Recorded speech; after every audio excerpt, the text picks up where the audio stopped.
Bom dia, boa tarde, boa noite. Começa agora o Tozelo Cast, o podcast da MF André Tozelo. Semanalmente, eu, Arian Braga, professor de História, estarei com vocês abordando um tema relacionado com aquilo que estamos estudando. Esse áudio será disponibilizado a vocês, estudantes da educação de jovens e adultos, não só pela plataforma Google Sala de Aula, mas pelos canais alternativos que temos construído de comunicação. O objetivo deste programa, desta nova ação da escola, é aproximar nós, professores e professoras, de vocês, estudantes. Para começar, nós iremos abordar hoje o trabalho.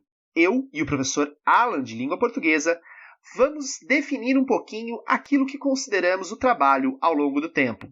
Quem começa falando é o professor Alan. Olá, como o professor Arian disse, meu nome é Alan, sou professor de Língua Portuguesa. E a nossa conversa aqui é acerca do que a gente entende sobre trabalho. Então, a gente tem duas formas de dialogar, né, de abordar o tema. Uma é no senso comum, do que tudo que a gente vê e como a sociedade indica. E a outra forma é a gente pensar historicamente, né, como isso se formou. No momento, eu vou me ater unicamente a como que a gente sente que é o trabalho, né? O que é o trabalho para a sociedade, né, odiernamente, no momento. Eu faço algumas perguntas para vocês no seguinte sentido. Vocês já pararam para pensar por que é que a gente trabalha? Se nós trabalhássemos menos, a gente deveria ganhar o mesmo tanto, o mesmo valor? Imaginem uma pessoa que constrói em casa, um pedreiro. Vocês acham que essa pessoa cobra um valor? Se ela trabalhasse a metade do tempo que ela trabalha, será que ela poderia cobrar o mesmo valor? Como que se constrói essas ideias de valores? Já pararam para pensar nisso?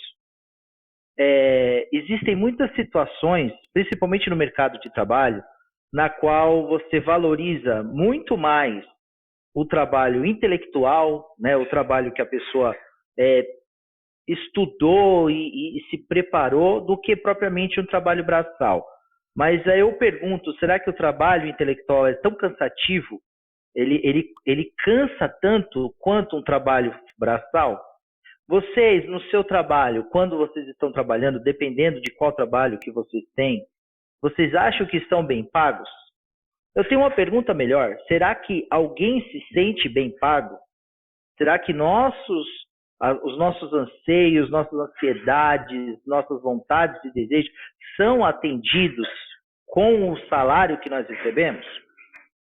E eu acho que a pergunta mais fundamental, se fosse possível ganhar dinheiro e não trabalhar, você acha que as pessoas iam gostar da ideia? Já tem um tempo que é discutida essa questão da renda mínima, renda básica universal para todos. É um documentário chamado Zeitgeist, que em alemão significa sinal dos tempos, né, o momento dos tempos e tal. Nesse documentário, tem um especialista lá que comenta o seguinte, que com a tecnologia, com o conhecimento e com os bens que nós produzimos e consumimos, né, se fosse distribuído de forma igualitária para todos, ninguém precisaria trabalhar. Já pensou a gente ter uma sociedade na qual ninguém trabalha? Vocês gostariam dessa ideia? Eu particularmente adoraria uma sociedade na qual ninguém trabalha, que você tem tempo para ler, você tem tempo para passear, andar, aproveitar pequenas coisas da vida que nós não fazemos mais, porque estamos compenetrados, nós estamos totalmente imersos nessa sociedade. Do meu ponto de vista, trabalho é uma necessidade que, infelizmente, ainda não nos conseguimos, a gente não consegue ainda nos desvencilhar. Penso que é isso, Ariane. Perfeito, Alan, muito obrigado. Ótima explanação. Bem, agora eu vou pensar o trabalho do ponto de vista histórico. Nesse sentido, é preciso pensar que o trabalho nem sempre foi assim. Colocamos um valor moral no trabalho. O valor moral que é aquele. Olha, se você trabalha, você é uma pessoa de bem. Se você não trabalha, você é um vagabundo, um doente, alguém ruim. Mas nem sempre a história da humanidade foi marcada pela ideia de que o trabalho é algo positivo. Se a gente retomar a Europa na Idade Média ou na modernidade, não trabalhar é que era algo positivo. Se você trabalhasse, você era visto como alguém menor, inferior.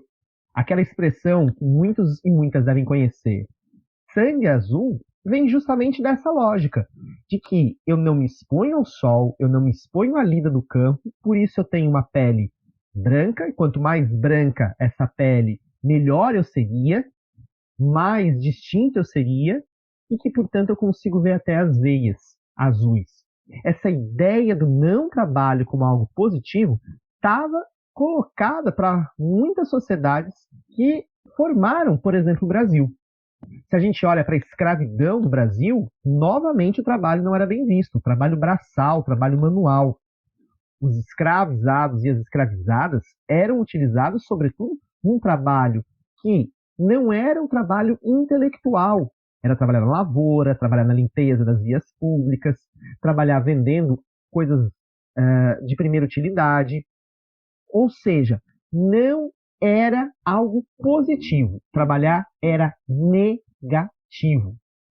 Por fim, quando a gente começa a ver a chegada de imigrantes no Brasil, ainda assim, mesmo esses imigrantes europeus, no final do século XIX, na segunda metade do século XIX, também não eram vistos com grande entusiasmo quando trabalhadores e trabalhadoras. Ou seja, não faz tanto tempo assim, trabalhar era algo negativo. A ideia só foi mudando quando eu precisei estimular o consumo e o trabalho. O consumo de novos produtos e o trabalho para gerar renda para consumir, para comprar esses produtos. O que talvez a gente tenha que pensar, o que talvez a gente tenha que quebrar de noção comum é: será que todo trabalho é de fato necessário, libertador? Será que ao trabalhar em excessos, em grandes jornadas, nós não estamos, na verdade, nos aprisionando? É possível, sim, uma sociedade em que o trabalho seja fruto daquilo que nós precisamos e não daquilo que nós compramos. Por fim, eu queria lembrar que é também trabalho, para um outro lado, um lado muito mais positivo, a ideia da transformação. Transformação no sentido de adaptar a natureza, adaptar o ambiente às nossas necessidades. Trabalhar pode ser, sim, positivo, desde que esteja vinculado com os nossos sentimentos, as nossas vontades e as nossas necessidades. De novo, não apenas o consumo de produtos. Eu acho que é isso que dá para pensar um pouquinho, uma rápida história do trabalho, olhando especialmente o Brasil. Vamos pensar agora alguns caminhos possíveis para reflexão e dicas culturais para os nossos estudantes. Alan, por favor. Então, isso é uma boa pergunta, porque é curioso que, assim, um comentário, né, que eu sempre entendi que existia uma diferença entre a elite, né, os ricos e os pobres. Eu sempre vi isso. E eu fico pasmo. Hoje eu tenho um entendimento, né, mais teórico e mais fundamentado para, inclusive, argumentar, claro, né? Mas eu fico pasmo de ver de que tem muita gente que não percebe essa diferença. A pessoa não se enxerga como pobre e não entende o porquê que o cara é rico. Na maior parte das vezes ela acredita que o cara trabalhou até ficar rico, sendo que isso é uma balela. Mas sugestões eu tenho um monte. Acho que um documentário fundamental para entender como que essas mazelas do capitalismo acontecem é o Capitalismo, uma História de Amor. Um outro documentário também do Michael Moore, que fala disso, mas ele usa uma outra abordagem, né? São exemplos de outros países que deram certo, que chama O Invasor Americano.